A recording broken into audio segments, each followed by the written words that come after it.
Let's talk about a part of your body you've probably never given a second thought to, your chin. I know, it sounds pretty simple, maybe even a little boring, but it turns out this one small word is holding a really fascinating secret about how we can all communicate better all across the globe.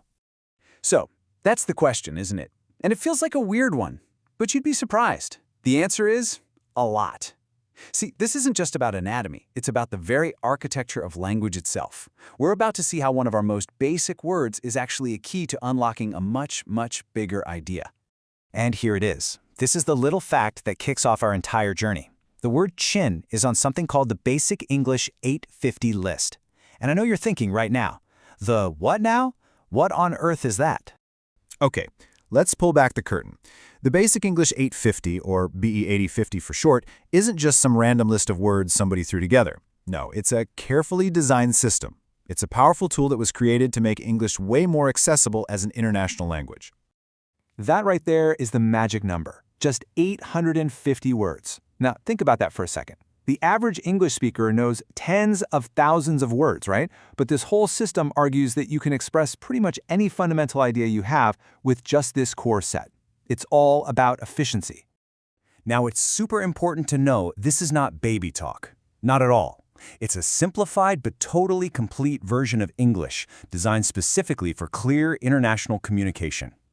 Think of it like a toolkit. You've got words for things, like our friend chin, words for qualities, like good or bad, and words for actions, like put or get. These are the absolute fundamental building blocks. Okay, so why chin? Out of all the words, why is this one, this seemingly minor body part, considered so essential? Well, let's break it down and see exactly what makes it a perfect model for this entire system. First off, just listen to it. Chin. It's one simple, clean syllable. That weird-looking text you see here is just a way to write down the sound precisely. But the sound itself, chin, is so straightforward. A lot of languages already have sounds just like it. No tricky vowels, no hard-to-pronounce consonants. It's just easy to say and easy to hear, which, for a global word, is absolutely critical. And next, look at the definition. It's just brilliant in its simplicity. The lowest part of the face. It's direct, it's concrete, and there's just no confusion. You can literally point to it. There's zero room for cultural misinterpretation. It just is. And check out how beautifully this word works in a basic sentence.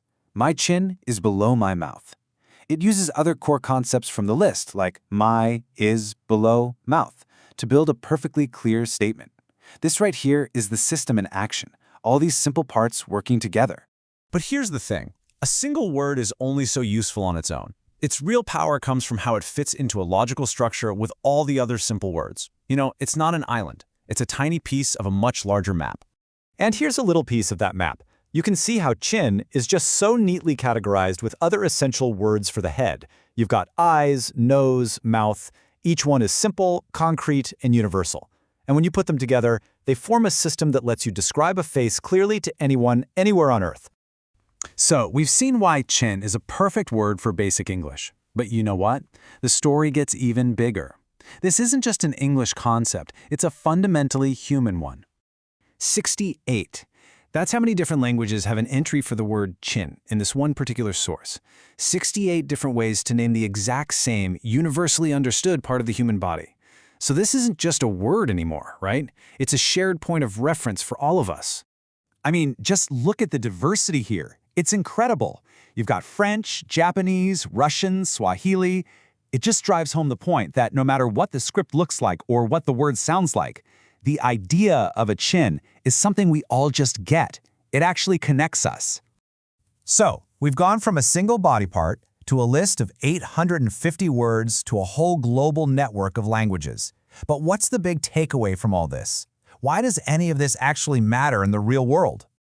Well, this is the heart of it, right here. Stripping language down to its most essential parts isn't about dumbing things down, it's about building bridges. Simple, concrete words like chin create this solid foundation for understanding that can cross any cultural or linguistic divide you can think of.